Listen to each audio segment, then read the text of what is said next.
Hello everyone. So I think today is day 4 of this little gardening journey. On the side you see we still have this giant, whatever kind of tree this is, I don't know what kind of tree it is. Still have all this growing, all this stuff down here that needs to come out. So we're gonna start by tackling this giant tree. Let's see how far we get.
So this is what it looks like now.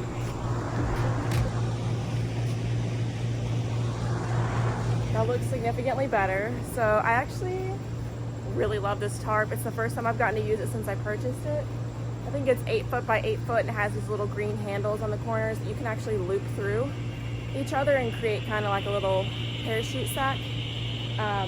Love it. It worked really great. I just towed that whole tree out to the lawn and leaf, like the curb area where they pick up our lawn and leaf debris. So that was like the easiest thing.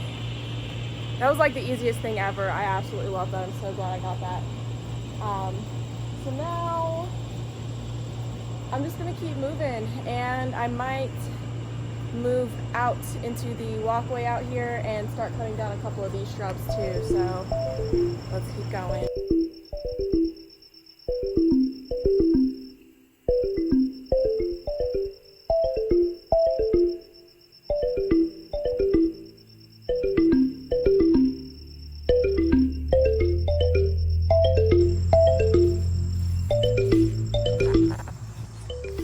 Okay, so something you might think is interesting that I just noticed while I was taking these down. Look at the suckers on this thing. This, whatever plant this is, I have no idea. It's definitely a climber, and it is like cemented so hard to the wall. It's like all intertwined in our cable box and everything. But thought that was just kind of interesting.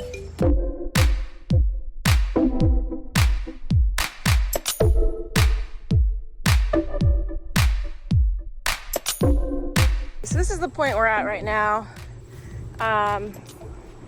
These are the bags from yesterday. We got this whole guy taken care of. Most of this is nice and cut back. This is the new shrub that I got, my false sunflower heliopsis and the tick seed. This is kind of like my little nursery corner. I'm not sure where these guys are going just yet. Took all the Virginia creeper that was growing up here, all this Virginia creeper that was growing up here, and then if we come out here, this guy, I don't know what it is, but whatever this is, it's the same exact thing. And then there's like a vine overtaking this plant, but this one is also gonna go. It is humongous, probably 20 feet around. This one's also gonna go, but whatever that is, it's the same thing that's over here. So I took most of this down. I didn't get the leaves back there. I'm gonna wait till I dig this up. My brother's gonna help me dig this up. Probably gonna dig this guy up. I'm gonna see and research if there's a way to prune this back, because the shape looks kind of awful right now. So if there is a way to prune it back, I'll probably stake it and then make it centered and then prune it back. But if it doesn't do well with that, then it's probably just gonna get taken out. So this is gonna get taken out. This will probably get taken out. This is another one of that same bush that's gonna get taken out. And I cleared out all of the pine straw and the leaves. I need to leaf blow. And then these are all coming out. I don't know what this one is. This one was a little bit different, but you might be able to tell what it is by the leaves. I don't know, but that needs to come out. That's a little offshoot of that guy. That needs to come out. This needs to come out. There's one right here as well. There's one right back there, one right there, and then there's that other azalea on the other side of the trash can. This is all the leaf debris. Like, look how much that is. That's all the leaf debris that was all back here. So yeah, that took about 30 minutes to get, actually like probably like 45 minutes to get all that leaf debris out. So now, as soon as I get all these root systems out, I can start planting. Oh my God. There's a fox. There was a fox that just ran by, so that's why the dog started barking. So yeah, that's where I'm at for today. That's about it for today. Thank you guys for watching. Bye.